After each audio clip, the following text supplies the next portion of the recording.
आमची आजीबाई एकतर लपू लपू कुरकुऱ्याचं पुढं खाती आणि तिच्या जवळ गेलं ना आणि तिला म्हणलं ना, काय ग काय खाती?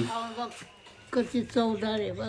तिला म्हणलं हा आता माझ्याशिवाय कोणाला माहिती आहे की ती चौदार आहे. हिच्या याच्या पाय आता मी किती मार खाल्लाय आता काय सांगू तुम्हाला. तर मी आहे तुमचा लाडका शुभम चव्हाण आणि तुमचं स्वागत आहे एका नवीन ब्लॉग मध्ये. आता मित्रांनी गाडी घेतली होती, मी गेलो होतो त्याला भेटायला आणि बाई इकडं चितळेच्या ब्रँडचा पेढा आणलाय. म्हणतोय अशी ब्रँडिंग करीत होता ना हा हिरा, जस काय हा सीओच आहे त्याचा. अरे आणि इकडे अरे ते पेढा लवकर द्यायना रे. आणि पेढ्याला मी एवढा बोतळा आहे ना, मी निम्मा अर्धा बॉक्स त्याचं संपून टाकलं होतं. त्याच्यानंतर मग गावात जाऊन आपल्या मंदिराच्या पुढं पूजा बिजा करून घेतली गाडीची सगळी. त्याच्यानंतर मित्रांनी सगळे लिंबू मिरची लावून सगळीच गाडीची सोय बी करून घेतली. आता काय टेन्शन नाही, म्हणलं जाऊ द्या कुठं पण. आणि मी मित्राला विचारलं तू गाडी कितीला घेतली नेमकी बरं का. आणि त्या गाडीची प्राइस ऐकून तर माझं डोळंच पांढरं झालं. एवढं महाग आहे गाडी? त्या गाडीची किंमत होती 4.5 लाख रुपये. बाबो म्हणलं अवघड आहे बाबा. त्याला म्हणलं काय का असं ना, पण तू नादच केलाय राव. आणि मी जर म्हणलं असतं ना अण्णांना मला गाडी घ्यायची होती 4.5 लाखाची, अण्णा म्हणले असते अण्णांनी पहिल्या बेंगो बेंगो 4.5 लाख टाकल्या असत्या. म्हणतात हा बाद झालं का, अजून पाहिजे थोड्याफार. जाऊ द्या असो, त्या गाडीतलं उलट पालट आपल्याला काय कळा. म्हणलं चला उतरा बाबा आता. आणि ते स्टँड लावाय गेलो, ते स्टँड माहिती नाही गावाना.